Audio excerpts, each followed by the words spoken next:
Parfois, la manipulation de l'opinion se produit de manière inconsciente. Certains mots sont répétés avec enthousiasme dans les médias, sans que l'on discute jamais de leur sens. Démocratie, croissance, économie de marché. Prenons le mot le plus consensuel, la démocratie.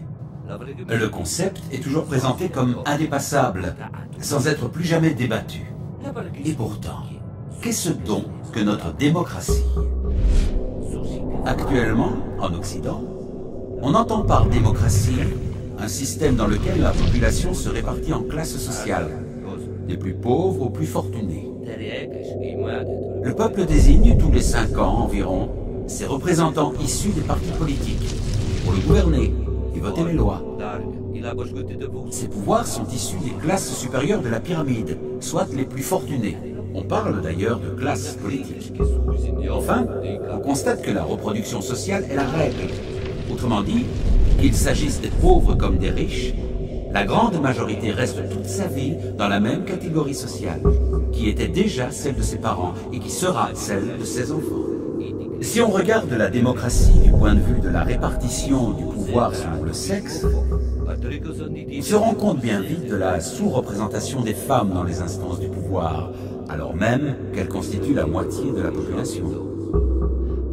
En observant la couleur de la peau, on se rend compte également que la pyramide est proportionnellement plus blanche à son sommet qu'à sa base dans la plupart des démocraties. On parle de démocratie, mais l'essentiel du système ne comprend aucune démocratie. C'est le cas notamment du monde du travail et de l'entreprise, dominé par le principe hiérarchique. Et la plupart des domaines de la vie, l'énergie, le transport, l'école, les services publics, la finance. Dans le monde des médias, on observe une forte concentration des acteurs qui ont par ailleurs d'autres intérêts. Les armes, les avions, le luxe, le bâtiment, les télécommunications. La plupart des journalistes qui font l'opinion vivent dans les classes aisées et l'on peut penser qu'ils auront tendance à défendre, même inconsciemment, les intérêts de leur catégorie d'appartenance. D'autre part, notre système économique favorise l'accumulation des richesses chez ceux qui en possèdent le plus. Il se trouve que ce sont les plus riches qui prêtent aux États et qui perçoivent les intérêts de la dette publique. Aujourd'hui, les plans de rigueur qui réduisent les salaires et la protection sociale reviennent donc à faire financer par les plus pauvres la dette détenue par les plus riches.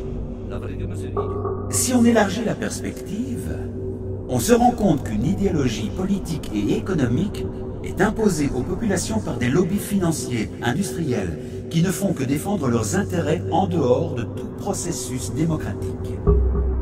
Nombre d'entre eux ont d'ailleurs des budgets nettement supérieurs à ceux de la majorité des États. Ils influencent les décisions politiques, les lois, et parfois même financent des partis politiques. Conséquence, rigueur, chômage et misère pour les uns, richesse en pleine explosion pour les autres. Preuve en est, l'endettement de tous les États du monde est égal aux actifs de seulement 10 banques. Est-ce bien à cette réalité que fait référence la démocratie, ce système tant vanté dans les médias? N'y a-t-il pas là une forme de manipulation de la population? La vraie démocratie ne reste-t-elle pas à inventer? Mon nom est Lazarus et je vous souhaite bien le bonjour. Démocratie. Démocratie.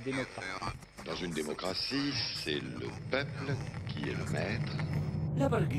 N'hésitez pas à commenter ou à partager ceci avec vos amis.